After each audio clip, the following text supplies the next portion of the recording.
bonjour à tous, bonjour, bonjour. Alors nous sommes sur la chaîne du Dragon et nous allons parler du programme de Macron.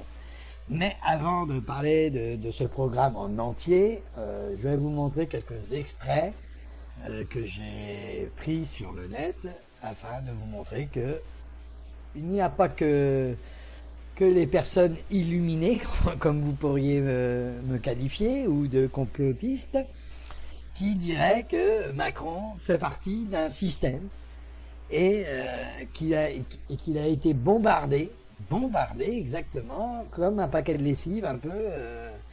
Bon, j'espère qu'il s'écrasera comme un paquet de mouise. Mais pour l'instant, c'est une vraie lessive, le machin. Hein. Donc, je vais vous parler de Macron, de son programme, du système.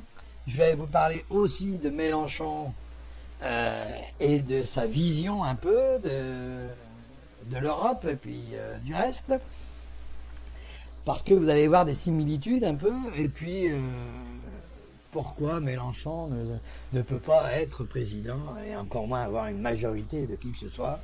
Parce que d'abord, il n'est pas quelqu'un de fiable au point de vue nerfs, hein, puisqu'il a ses petits nerfs quand même. Hein, si vous regardez toutes ses interventions, très nerveuses, et toujours en train de gueuler sur quelqu'un. Hein.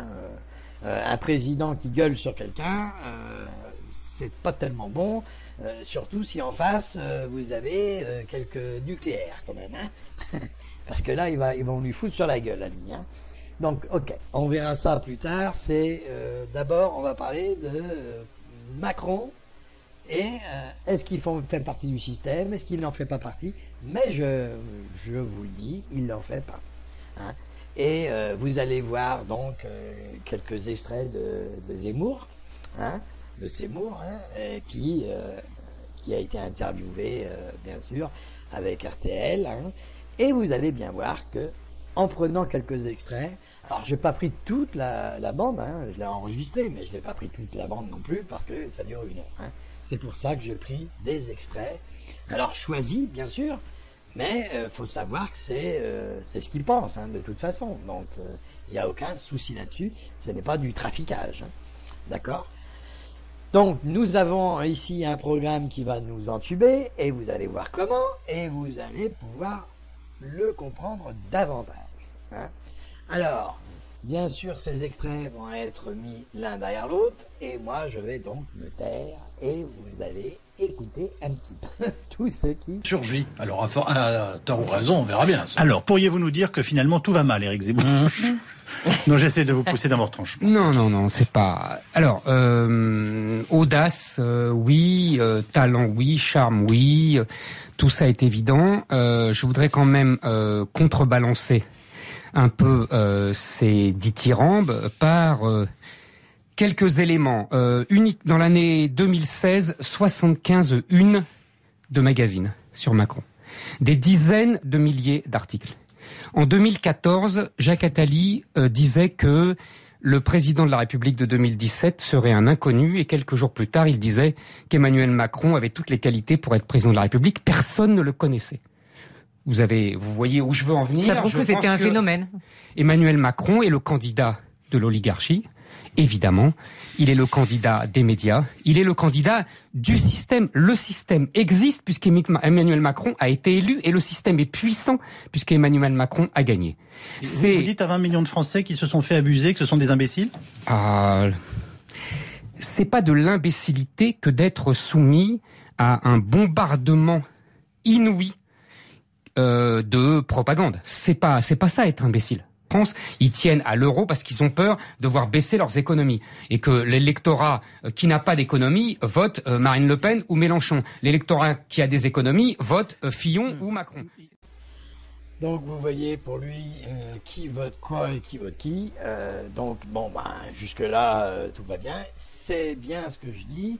Je n'ai pas non plus, ce n'est pas de ma part une médisance que de dire que Macron fait partie du système et est lancé comme un paquet de lessive et est arrivé là et j'espère qu'il s'écrasera comme un paquet de Moïse. Ça, c'est Coluche qui le disait. Donc, vous voyez que même en citant Coluche, qui est déjà depuis très longtemps, qui n'est plus de ce monde, hélas, on arrive quand même à faire même des choses d'aujourd'hui. Hein. Vous vous rendez compte qu'il était avant-gardiste, hein, ce petit homme-là. Donc voilà, donc nous arrivons à son programme à lui. Et son programme, eh ben, il n'est pas tiré des hannetons, hein, il n'est pas piqué des hannetons, comme on dit. C'est un programme quand même qui, on voit bien à qui il profite. Hein. Comme on dit, à qui profite le crime. Hein. Bon, est-ce un crime? Là, c'est une autre paire de manches. Chacun voit et chacun s'expliquera un petit peu ces choses.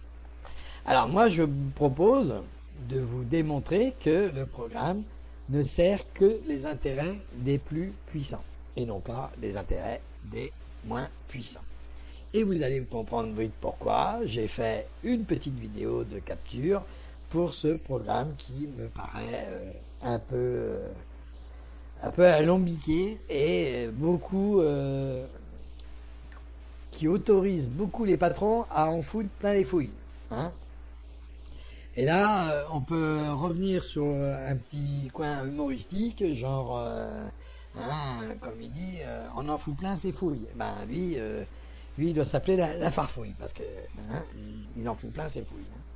Hein. C'est clair, hein, parce que là, vraiment, c'est assez grossier quand même comme programme, et il est vide, puisque d'un côté il vous donne, de l'autre côté il vous prend, d'un côté il donne, enfin il fait croire qu'il donne, hein.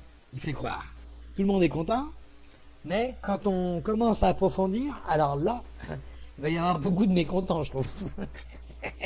Parce que il y a du foutage de gueule, il y a pas mal de foutage de gueule. Hein. Il a annoncé des effets de manche. Il n'y aura que la manche hein, qui va y avoir droit. Hein. C'est clair. Ah non, les poches, non, ils vont être vides. Hein. Pour certains d'entre nous, ça sera vide. Pour d'autres, ça sera que une misère. Et pour d'autres encore, alors là, ça sera les poches bien pleines, bien grosses, bien larges, et de quoi s'engraisser encore. Hein. Je ne sais pas si vous avez remarqué, Hollande, il était tout mince quand il est arrivé. Hein. Et là, maintenant, là, il a un ventre, là, il voit même plus ses pieds, le gars. Hein. Alors lui, je suppose que dans 5 ans, il verra plus ses pieds non plus. Hein. Parce qu'il va bien s'engraisser, hein, et vous allez voir ça. Donc, on va regarder cette petite capture de vidéo. Et puis après, je vous reprendrai peut-être quelques minutes derrière pour vous dire au revoir d'abord et pour juste une légère explication au cas où. Hein. Mais c'est uniquement pour vous dire au revoir et prendre congé. Hein. Voilà. Alors, on va commencer à regarder ce que la capture programme Macron. Hein, tel quel que vous pouvez le télécharger partout sur le net et c'est un résumé. À chaque fois, ce sont des petits paragraphes avec des résumés. Alors là, c'est bien vivre de son travail et inventer la nouvelle protection. Hein, de nouvelles protections. Alors, inventer de nouvelles protections. Je ne sais pas ce qu'il va inventer, mais sûrement pas pour vous protéger, vous. Hein, ça, c'est clair. Alors déjà, nous avons la première. Hein. Le premier, si vous lisez bien correctement la chose, là, vous allez voir que nous améliorons le pouvoir d'achat de tous les travailleurs, hein, donc sans exception. Et là, il vous donne un exemple, 500 € supplémentaires net par an pour un salarié de 2200 € net par mois. Bon, je ne sais pas si vous touchez, si vous avez ces 2200 € net par mois, hein. Si vous les avez, bon, il y en a quand même quelques-uns, j'en connais, qui a 2200 net par mois, et donc ceux-là, ils toucheront 500 € supplémentaires net par an. Donc, on est très loin des 100 € là, jusque-là, hein, nous sommes d'accord, puisque nous sommes à 500 € net par an. Donc, si vous divisez par 12, ça vous fait quoi? Je ne sais pas où est-ce qu'il a cherché les 100 €. Hein. Alors, pour les fonctionnaires, bien sûr, et les indépendants, parce que les travailleurs, ce sont les fonctionnaires et les indépendants. D'accord? Donc, voilà, les cotisations payées par les salariés. Hein. Alors, fonctionnaires et indépendants, j'entends, les travailleurs. Et là, vous avez juste une case plus bas. Alors, le manque de respect est évident. Hein, mais puisqu'il l'a fait et que vous n'avez rien dit, eh ben, tant mieux pour vous. vous n'êtes plus des travailleurs, vous n'êtes que des ouvriers, des employés et des salariés, les moins bien payés, c'est-à-dire tous les smicards. Tous les smicards qui bénéficient de la prime d'activité toucheront par exemple l'équivalent du 13e mois de salaire, soit 100 € net de plus chaque mois.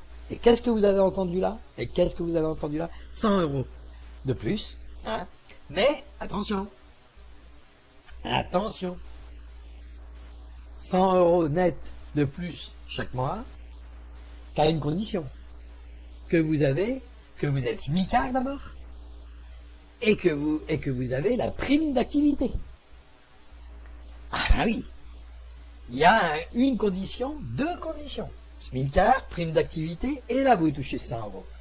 Il vous manque une seule de ces conditions, vous ne touchez plus 100 €. Et si vous rentrez dans la catégorie 2200, donc là, vous avez 500 € par mois. Par an. Hein.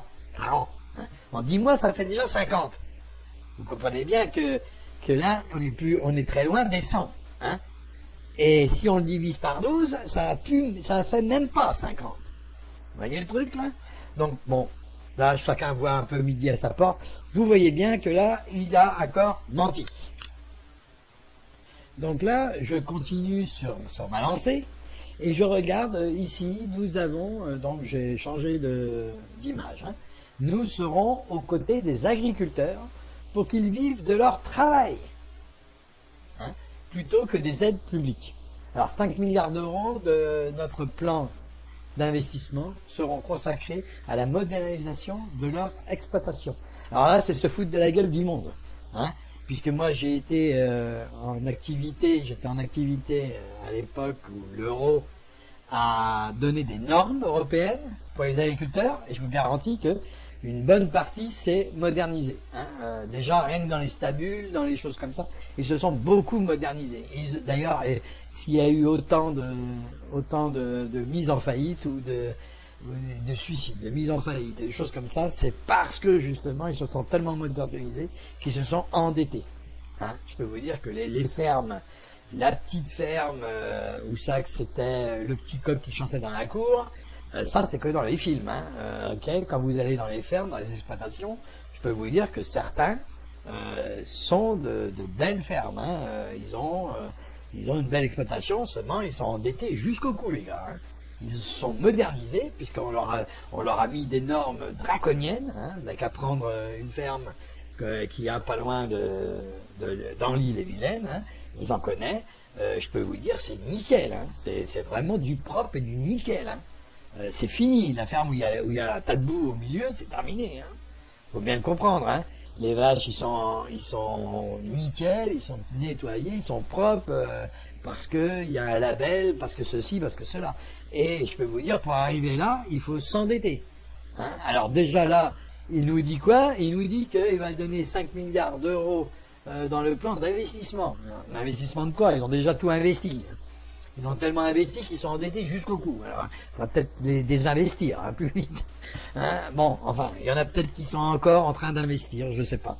Alors, à la modernisation de leurs exploitations, hein, parce qu'ils trouvent que les exploitations françaises ne sont pas modernes. Ah ben voilà, alors là, autre chose. Je peux vous dire que quand on voit certaines machines, je les trouve très modernes. Hein, où ça que dès qu'ils tombent en panne, il faut aller chercher un technicien avec l'ordinateur pour pouvoir réparer rien qu'une moissonneuse batte. Hein, je peux vous dire que l'agriculteur, il n'a pas attendu Macron pour se moderniser, comme on dit. Hein. Enfin, s'il veut faire croire ça à l'autre moitié des Français, mais il va pas convaincre les agriculteurs, là, hein, là c'est clair. Hein. Donc, ensuite, et nous les aiderons à être payés au prix juste.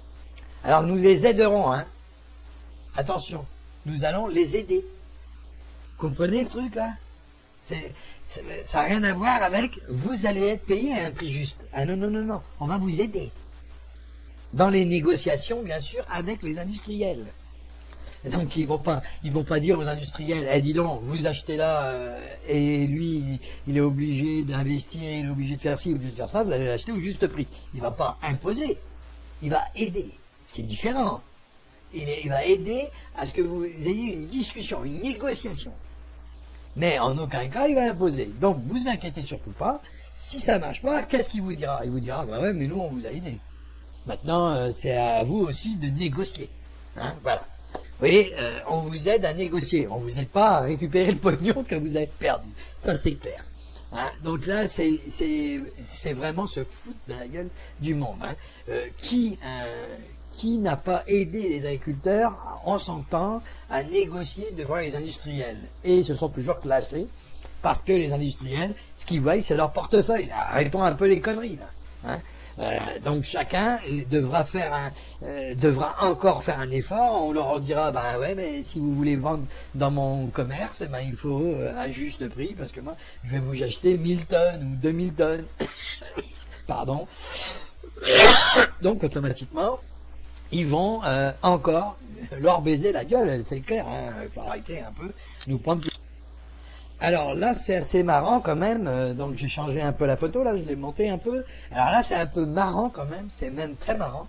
Parce que là, vous voyez, il commence à faire libérer le travail. Hein. Donc après, on verra le reste. Hein. Libérer le travail. Et puis là, alors on libère le travail, parce que je savais pas que le travail, il était enfermé dans un carquois, ou je ne sais où. Hein. D'habitude, on libère les oiseaux. Là, on libère le travail. Ah bah oui. Hein. Donc, une fois que vous avez libéré le travail, voilà ce que ça vous donne. Nous simplifierons la vie des entrepreneurs.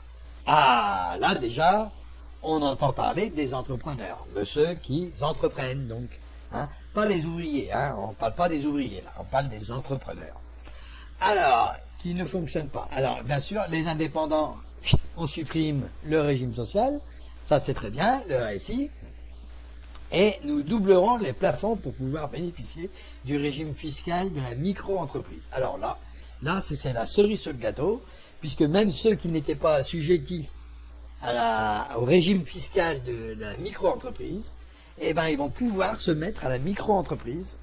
Alors, attention, hein, ils vont pas devenir une micro-entreprise, ils vont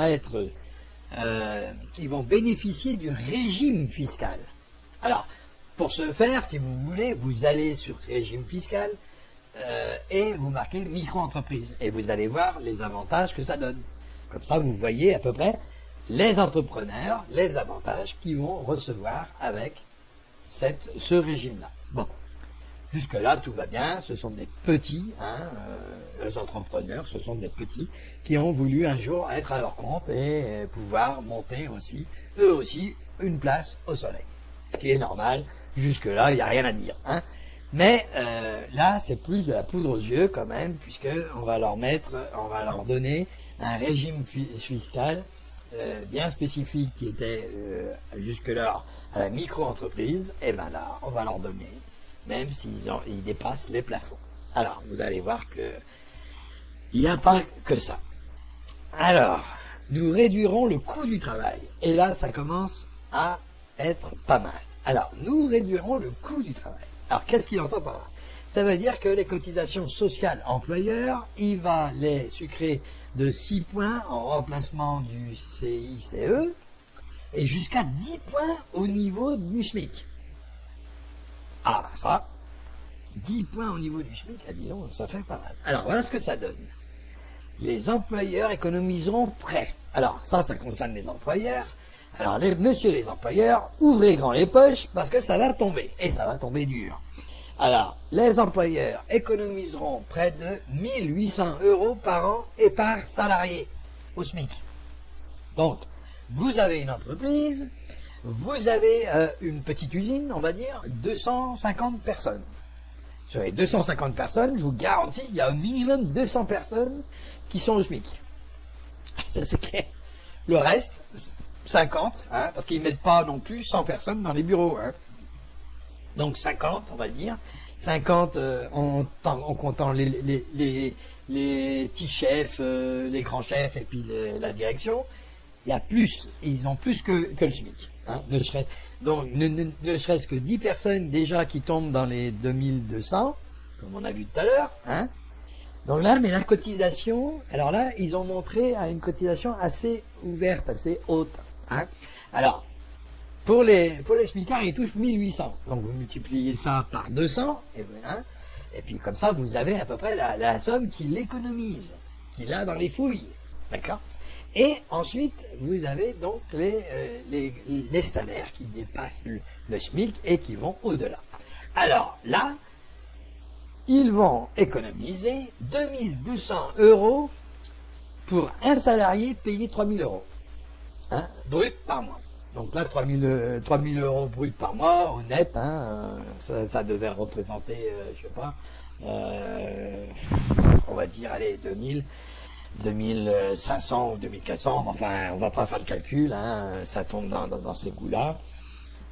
Donc, 2500, on va dire, s'ils ont 500 de cotises. Donc, on va essayer de rester dans les controns, hein. Donc, 2200, hein, par an,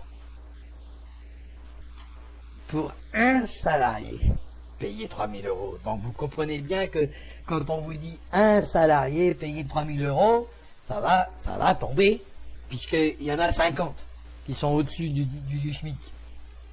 Ah, donc vous multipliez à chaque fois. Alors, ils ont été intelligents, ils n'ont pas marqué par employé, là ils ont marqué par an, pour un salarié. Comme ça, dans votre tête à vous, vous n'associez pas ça et vous multipliez pas. Pour un salarié, vous voyez? Alors que c'est par salarié. Comprenez bien que c'est pas parce qu'il va embaucher 5 employés, on va dire lequel il va me faire gagner des sous, c'est pas comme ça que ça marche. Hein. C'est ok, les salaires sont à tel taux, c'est le comptable qui s'en occupera, il multipliera par le nombre d'employés et terminé. Hein. Et voilà ce qui cotisera de moins. De toute façon, il cotisera moins sur tous les salaires. Donc c'est toujours par salarié. Et c'est multiplié par le nombre. Hein. Ok, nous sommes d'accord là-dessus. Donc, vous voyez déjà là les cadeaux faits aux entrepreneurs, mais les plus gros cadeaux, ce sera bien sûr encore ceux qui ont le plus, puisque c'est eux qui ont les plus grosses entreprises, hein, puisque ça s'additionne, ça se multiplie par le nombre d'employés. Donc celui qui a un petit employé, hein, il va gagner 1800, pauvre gars, surtout s'il a un employé payé au SMIC, même s'il a un employé payé un peu plus, il va gagner 2200, on va dire, par an, donc diviser ça par 12, pour le petit entrepreneur, ça va pas lui faire un grand trou dans la poche, hein, on va dire comme ça. Par contre, pour la direction d'une entreprise de 200 voire 300 personnes, là ça commence à compter un petit peu quand même. Et pour le coup que c'est une usine de 300, 400, hein, là comme ça vous voyez c'est multiplié, vous ajoutez les zéros, hein, qu'il faut à chaque fois, hein, et vous verrez. Donc vous voyez bien que là, à qui il fait les plus gros cadeaux. On a vu que les employeurs avaient de sérieux cadeaux quand même, mais que les employés avaient des cadeaux, sauf s'ils ne sont pas assujettis, bien sûr, au SMIC, sauf s'ils ne sont pas... Hein, il y a tellement de petites cases que vous inquiétez pas, vous en faites pas partie. Alors il y en a qui vont en faire partie, parce qu'il en faut. Hein, mais les autres n'en feront pas partie, puisqu'il y a des cases encore à remplir. Vous voyez, ça a été récurrent pour tous les septennats. Hein. À chaque fois, ils donnent quelque chose, mais si vous rentrez dans le moule, si vous rentrez pas dans le moule, ne cherchez pas, vous n'aurez pas. Il vous dit pas tout le monde va avoir, il vous dit simplement ceux qui sont assujettis au SMIC. Voyez? Et bien sûr à la prime de travail, de l'activité. Donc si vous n'avez pas la prime d'activité, c'est même pas la peine de chercher. Non, vous n'aurez pas les 100 €. Moi, ils me font marrer, tiens, ils me font marrer. Et ils y ont cru encore, ils y ont cru. Hein. Ah ouais, on vous a tellement berné que vous y avez tous cru, hein, à son truc de bon sentiment. Là. Bon, on va aller voir un peu plus loin, hein, vous allez voir un petit peu ça. On va pas faire tout le programme, hein, on va faire les grandes lignes. Hein, pour celui qui veut approfondir, hein, allez-y, hein, je vous encourage à aller le voir, à aller le lire, et à savoir à quelle sauce vous allez être bouffé et à quelle sauce vous allez être entubé quand même. Hein, ce serait pas mal de le savoir avant que ça arrive. Donc là aussi, pour les retraites, hein, nous mettrons fin à l'injustice, hein, à l'injustice de notre système de retraite.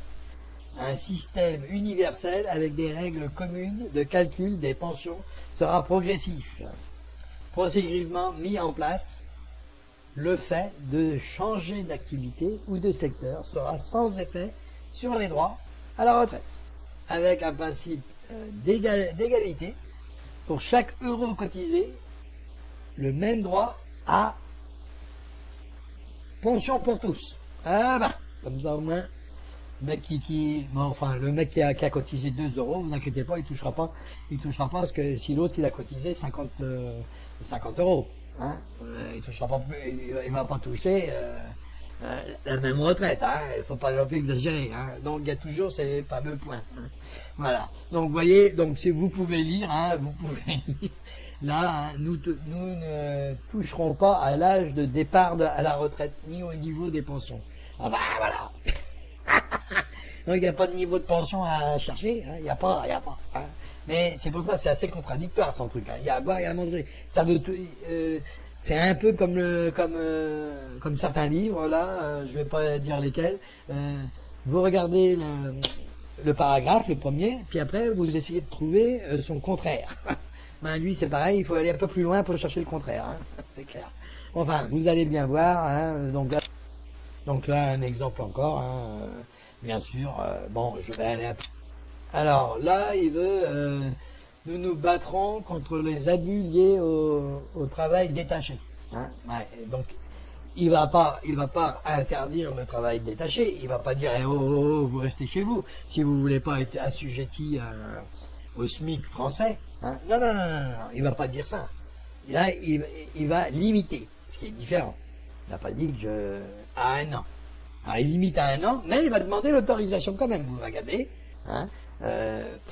Donc il va définir au niveau européen.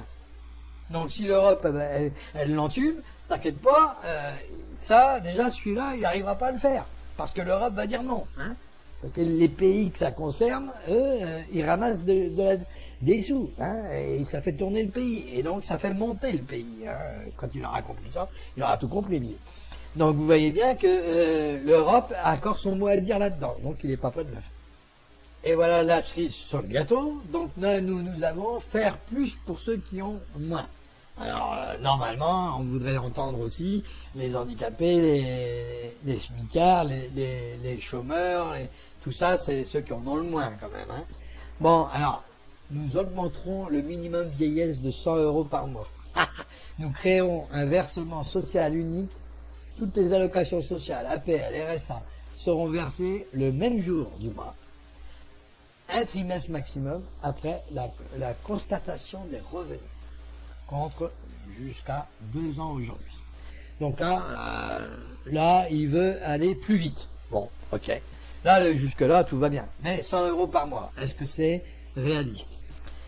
Est-ce qu'on va toucher 100 euros par mois? Là, je demande qu'à voir, je le dis tout de suite, je demande qu'à voir. Minimum vieillesse, 100 euros par mois. Ça veut dire quoi? Ça veut dire il a augmenté de 100 euros ou il va donner 100 euros à partir du moment où on touche moins du minimum vieillesse. Mais si on reçoit moins que le minimum vieillesse et on touche 100 euros, hein, il augmente le minimum vieillesse de 100 euros, donc ça fait 800. Il n'a pas dit combien que ça faisait en réalité, hein, ça faisait 800 euros. Puisque le minimum vieillesse aujourd'hui est de 700. D'accord? Donc 100 euros, ça fait 800. Donc, alors, 800. Donc, tous ceux qui ne touchent pas 800 iront jusqu'à 800. On est d'accord? Ceux qui touchent 700 auront 100 euros. Mais ceux qui touchent 750 n'auront pas 100 euros. N'auront que 50. Et ceux qui touchent 780 n'auront pas 100 euros. N'auront que 20. Puisqu'elle a augmenté le minimum vieillesse. Il n'a pas augmenté une pension. Il n'a pas dit tout le monde aura droit à 100 euros, quelle que soit sa pension. Non. Il a juste dit on augmente le minimum vieillesse. Donc le minimum vieillesse étant de 700, vous aurez 800. On vous donne d'un côté, on vous prend de l'autre. De toute façon, ça c'est clair. Hein. Ensuite, là, nous créerons un accélérateur d'associations. Alors ça, c'est pareil, c'est de la poudre aux yeux, parce qu'ils vont créer des associations. Parce que c'est plus facile de donner des sous à une association, hein, puisque elle va gérer l'argent, et elle va donc faire fonctionner un système. Que lui, Par exemple, s'il doit faire les mêmes services que l'association, ça va lui coûter le double. Pourquoi? Parce qu'il est obligé de créer un service. Donc il est obligé d'employer des gens. Et quand on emploie des gens, on les paye. Par contre, l'association, quand elle emploie des gens, elle demande du bénévolat. Vous voyez la différence? Pas de cotisation, pas de ceci, pas de cela. Voilà, on est d'accord. Hein. Donc là, le bénévolat, voilà ce que lui préconise. Allez donc travailler comme des esclaves. Hein. Allez donc aider votre prochain, et bien sûr sous critères de bonté. Hein, toujours. Hein, sous critères de bons sentiments. Hein. Voilà le programme Macron. Alors là, nous avons maintenant, dans le programme Macron, pour ce qui est des handicapés. Alors là, c'est pas mal. Nous augmentons de 100 € par mois l'allocation adulte handicapé, donc l'AH. D'accord? Mais beaucoup d'handicapés ne touchent pas l'AH. Parce qu'il y en a qui n'ont pas des droits ouverts à l'AH. D'accord? Ils ont une pension et ils n'ont pas l'AH. J'en connais qui ne touchent pas l'AH. Parce qu'ils dépassent léger. Des fois, ça dépasse de très léger. Et parce qu'il y a des critères pour toucher l'AH. Donc, s'il augmente de 100 € par mois l'AH, ne vous inquiétez pas, tous les handicapés n'auront pas le droit. Puisqu'il faut déjà être assujetti. C'est un peu comme tout à l'heure avec les employés.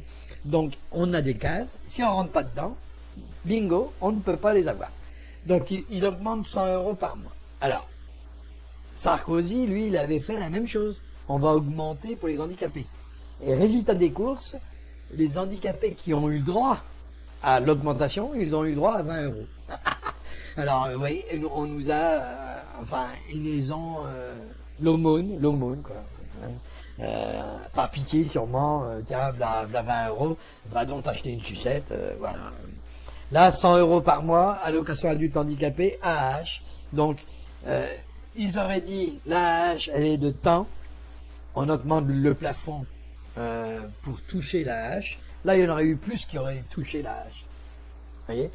Par contre, tant que le plafond reste le même, il peut augmenter tant qu'il veut, tout le monde n'y aura pas le droit. Ça, c'est clair. Donc, c'est pas les handicapés, d'accord? C'est juste une partie des handicapés. Hein? Voilà. Donc, comme ça, au moins, on est au courant. On est au courant de qui veut faire quoi et de qui veut faire qui. Hein? Voilà. Donc, c'est une enflure, tout pareil que les autres. Il ne donnera pas il donnera que au compte-gouttes et surtout pas à tout le monde. Donc, bien sûr, là, nous avons encore changé d'image, hein, donc de rendre la vie des Français plus facile. Alors là, nous donnerons au préfet la capacité d'adapter l'organisation des services de l'État aux besoins de chaque région et département.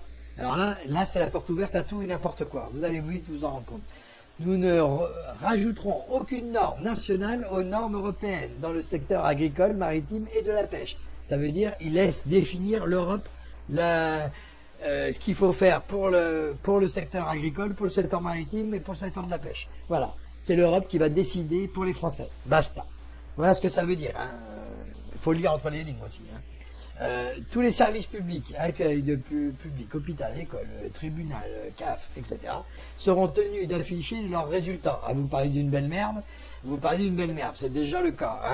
On vous demande ce que vous avez pensé de l'accueil, des machins, ça on vous le demande dans tous les services. Donc, alors vous parlez d'une belle merde, ça existe déjà. Nous établirons dans chaque département un tribunal de première instance qui sera le guichet unique permettant un accès facile aux juges. Nous ne fermeront aucun site. Alors ils fermeront aucun site. Bah oui, l'autre avant, il les a tous fermés, tous les sites qu'ils voulaient pas.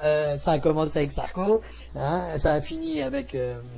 Donc je pense que en 5-10 ans là, ils ont réussi à tout fermer. Maintenant, ils n'ont plus besoin. Alors lui, il va s'orgueillir de. Vous voyez, je ferme aucun site. De toute façon, tous les autres sont déjà fermés. Moi, il me fait marrer. Nous établirons dans chaque département un tribunal de première instance. Bon, ça, je vous l'ai déjà dit. Nous raccourcirons les délais de jugement pour les litiges inférieurs à 4 000 €. Bon, excusez-moi, mais enfin, ils ont toujours essayé de raccourcir quoi que ce soit, et ça n'a jamais croché, on va dire. Puisqu'il y en a toujours plus, surtout pour des litiges à moins de 4 000 €, je vous garantis qu'il y en a pas mal. Ne serait-ce que parce que l'autre, Il lui a dit sale con, tu vois, parce qu'on est devenu procédurier à outrance. Hein. Voilà pourquoi ça engendre des problèmes. Et c'est à cause de quoi? À cause du gouvernement qui nous monte les uns contre les autres. Voilà, ça c'est clair.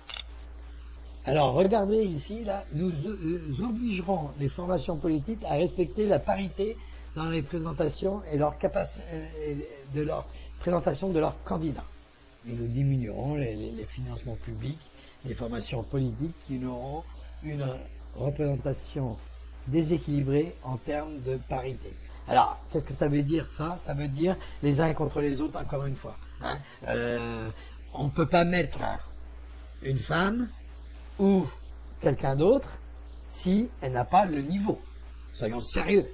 Hein. Alors, imagine, surtout un parti politique. Pourquoi un parti politique? Parce que c'est une adhésion au parti. Donc, si ceux qui les instruisent, on va dire entre guillemets, hein, les instruits, ceux qui sont pragmatiques, tout ça, ont une tendance à aller vers la gauche, par exemple. Et certaines, pas très intelligentes, ils vont vers la droite. Hein, on va dire ça. Même les mecs, hein, c'est pareil. Hein. Les mecs, c'est pareil. Hein. Hein, sous prétexte que c'est une femme, il va falloir lui donner un poste de responsabilité. Mais si elle n'a pas le niveau, par contre, l'autre, il va avoir beaucoup plus de femmes parce que il y a beaucoup plus qui ont adhéré à ses idéologies parce que c'était comme ça. Et c'était des femmes très intelligentes, par exemple. Hein, vous voyez? Et là, c'est déséquilibré. Alors, comment il va pouvoir faire un équilibre de ça? Hein? Il faut déjà voir les compétences de ce qu'il y a dans le groupe. Si vous avez un groupe avec 5 femmes, 2 abrutis et 3 qui sont très intelligents, vous mettez les 3 à des postes de responsabilité, mais les autres ils peuvent faire que standardistes. Vous n'allez pas mettre une standardiste comme président quand même. Mais ça devient ridicule. Ça devient ridicule. Enfin ça, vous allez voir que ça va bouger et ça va bien emmerder surtout les petits partis qui n'ont personne, qui n'ont que 3 ou 4 tondus, vous allez voir ça. Donc, voyez ici, donc une nouvelle participation aussi des citoyens. Nous demanderons aux parlementaires de mettre en place un dispositif impitoyable d'évaluation du travail législative, donc parlementaire législative, encourageant les. Et là, il y a quelque chose qui m'avait sauté tout de suite au visage, c'est l'accélération. Alors attendez que je le retrouve. Hein. Donc nous ferons de la procédure d'urgence la procédure par défaut. L'examen des textes législatifs afin d'accélérer le travail parlementaire. Alors là, il n'a pas eu d'explication. Là, ça veut dire quoi ça? 49.3, il va bouger. Hein. Ah là, je vous le dis. Ah bah, vous voyez, là, il va vouloir accélérer. Donc pour nous entuber, il va falloir aller très vite. Hein. Parce en principe, son mandat, il va se finir avant les 5 ans. Je pense pas qu'on va le laisser davantage. Ah ouais, donnez-lui tous les pouvoirs. Mais alors, vous allez rigoler. Je vous jure que vous allez vous faire entuber, mais propre. Là, déjà, rien qu'avec ça, la procédure d'urgence par défaut, vous vous rendez bien compte, c'est le 49.3, c'est ouvert à tout. Hein. Vous n'êtes pas content, hop, on adopte. On adopte. Voilà. Hein. Pourquoi? Parce qu'il sait très bien qu'il n'aura pas la majorité. En législative, on n'est pas assez bête pour lui donner la majorité complète, surtout. Alors, on va élire aussi ceux qui sont à proximité de nous, qu'on connaît depuis de longue date, hein, aussi.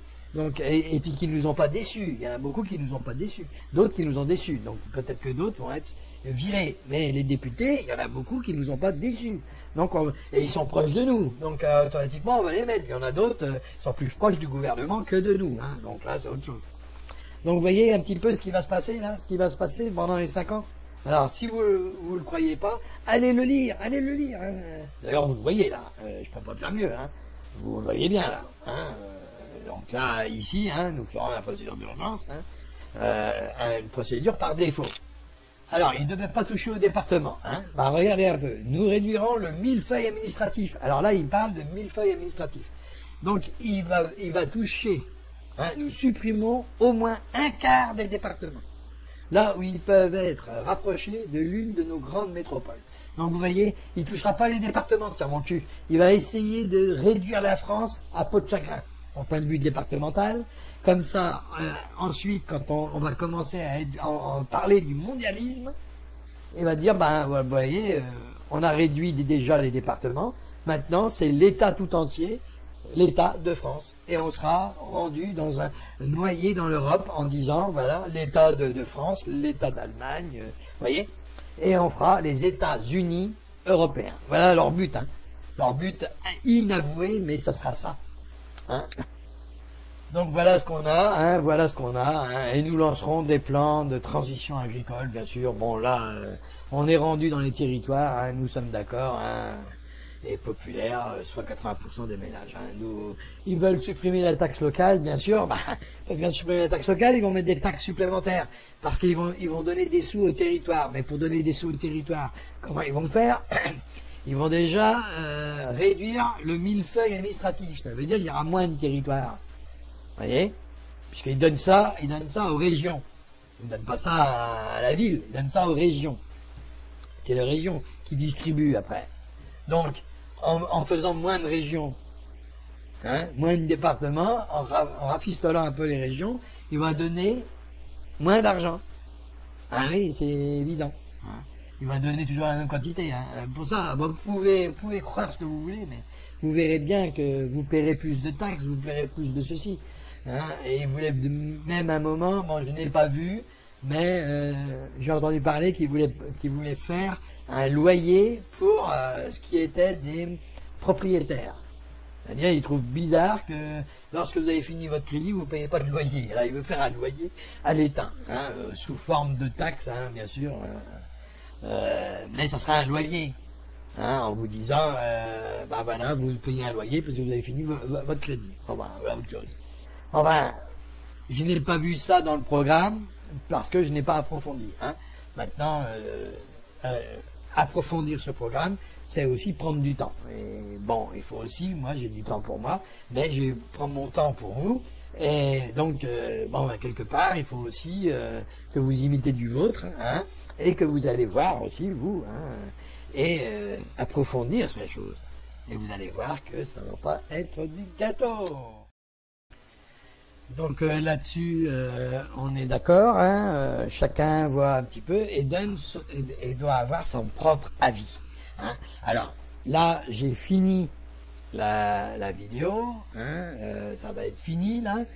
Donc, je vais prendre congé, ni plus ni moins. Si vous avez des explications à recevoir, écrivez-moi, ou mettez un petit commentaire, ou un petit pouce, je ne sais quoi. Je ne sais, moi, si ça vous a plu, ça vous a pas plu. Abonnez-vous si vous préférez avoir les autres vidéos qui vont arriver. Donc là, maintenant, je vais arrêter un peu la politique, attendre que ça bouge. Hein. Je pense qu'à la semaine prochaine, ça va encore bouger, hein, encore. Mais je pense qu'avec déjà ce que j'ai mis, je pense que vous pouvez vous faire une idée pour les législatives et ne pas tomber dans le piège Macron, hein, surtout pas, et restez bien zen, surtout dans vos campagnes. Hein. Ne croyez pas qu'il est là pour vous aider, hein. Ça c'est à l'heure. Il va vous aider, il va vous donner. C'est-à-dire, il vous donne très peu pour que vous fermiez votre bouche et qu'une fois qu'il vous a donné ce peu, lui, il va prendre davantage. Vous savez, c'est un peu l'histoire du voisin qui vient vous demander juste 3 morceaux de sucre parce qu'il a plus de sucre et d'un seul coup, vous vous rendez compte qu'il a pris le sucrier tout entier. Hein, voilà. Et bien sûr, il vous le rend jamais. Donc ça aussi, ça peut arriver. Donc lui, c'est pareil. Il vous donne un carré de sucre, mais vous inquiétez pas, l'autre main, elle est déjà dans le sucrier, hein, pour récupérer tout ce qu'il peut récupérer. Donc, comme vous ne le voyez pas ou comme vous ne voulez pas le voir, on vous met de l'évidence là. Une fois que vous êtes prévenu, après, c'est à vous de voir ce que vous voulez. Vous voulez du Macron, ben vous lui donnez tous les pouvoirs et vous vous faites entuber encore plus profond. Si vous lui donnez une partie des pouvoirs, il va pouvoir être bloqué sur quelque chose. Donc ça automatiquement, il va devoir mettre du vin de l'eau dans son vin, excusez-moi, j'ai fait un lapsus, je voulais faire le contraire. Donc de l'eau dans son vin, pourquoi? Parce que il ne pourra pas tout faire, mais si vous lui donnez aucun pouvoir, donc là il mettra encore plus d'eau dans son vin. Donc si jamais le programme Macron ne vous convient pas, attention, mettez un programme qui vous convient, et qui vous pensez être sûr. Même si vous vous trompez de programme, soyez-en sûr. Trompez-vous parce que vous avez mal compris le programme d'un tel ou d'un tel, mais n'allez pas voter un programme qui vous fait miroiter un miroir aux alouettes. Voilà. Puisque c'est ça. Voilà. Donc, là-dessus, je vous dis la bonne journée et à bientôt sur cette chaîne, bien sûr, sur la chaîne du Dragon, la chaîne qui rend pas con. Ah ben oui, il y en a qui vont faire des vers, mais moi, non, j'ai déjà fait le vers. Ça ne rend pas con, la chaîne du Dragon. Ça rend plutôt intelligent.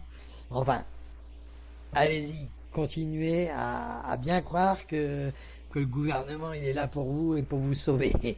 Et vous allez voir comment il va vous sauver. Allez, à bientôt là-dessus et...